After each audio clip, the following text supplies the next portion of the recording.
Now that you're all set up in Hootsuite, you've got to figure out what you're going to post. So depending on the type of industry or business that you're in can really affect what you're going to put out there. One thing I recommend for any of our clients is that they go ahead and look at some of the leaders in their industry. So if you're in fitness clothing, a good idea would be check out Lululemon's Facebook page and Twitter page and see what they're posting.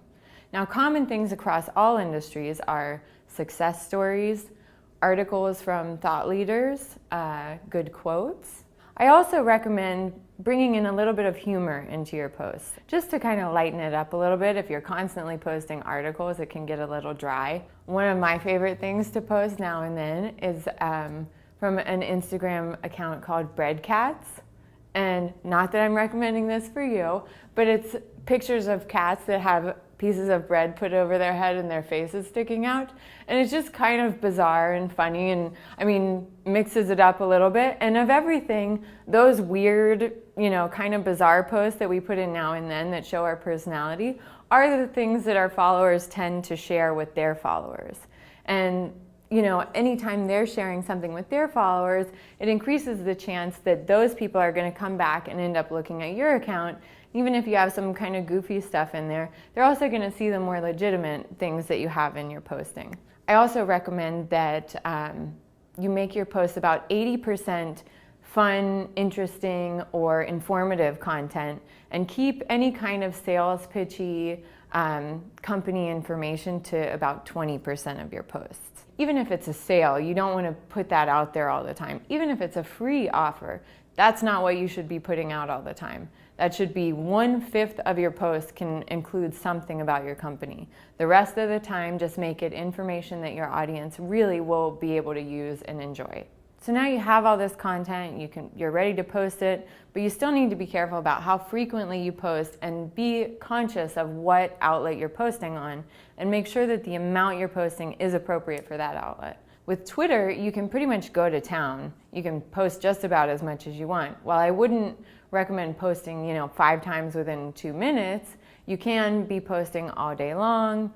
At a minimum, I would say 2 to 3 times a day is pretty standard, and that'll keep you, with a solid profile on Twitter. Now with Facebook, depending on the industry you're in, I would not post more than once a day, and for some, I would say 2 to 3 times a week really is max. If you're in an industry where you really have a strong, loyal following and they really love your product or your service, once a day is okay. If you're more of a B2B company and you have this Facebook profile just to, pretty much have that presence on there, 2 to 3 times a week is totally sufficient, and you're not going to piss off the people that follow you.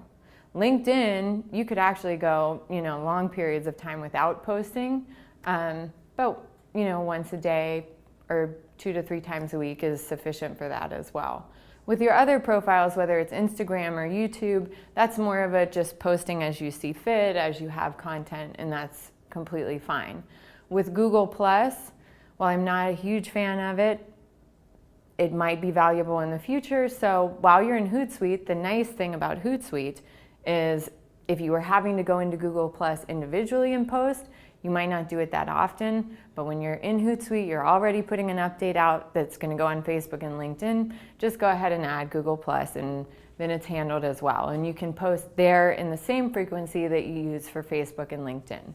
So now you understand the importance of frequency, but there are some other things you need to keep in mind as well, and that's what not to post. And Hootsuite, while making your life much easier, can also give you the tools to get out of control with your posting.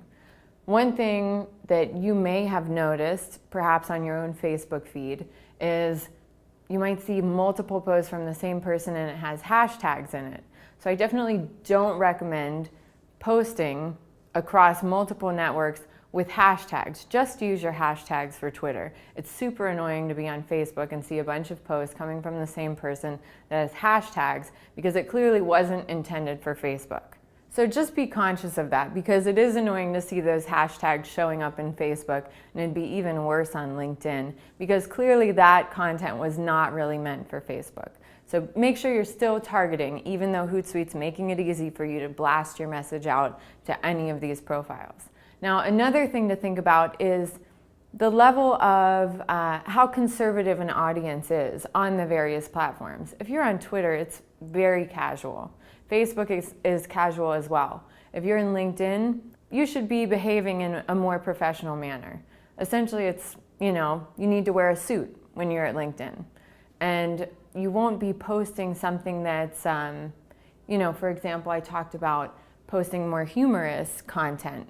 If I might post bread cats on Facebook or on Twitter. I would never post bread cats on LinkedIn because that makes me look crazy and it's totally out of line with what is acceptable there.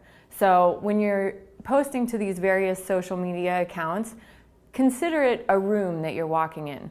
What does a Twitter room look like and what would be appropriate to say there?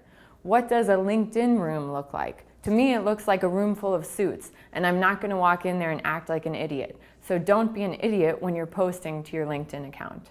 And those are just a couple of things to watch out for when you're posting through Hootsuite to multiple accounts at the same time.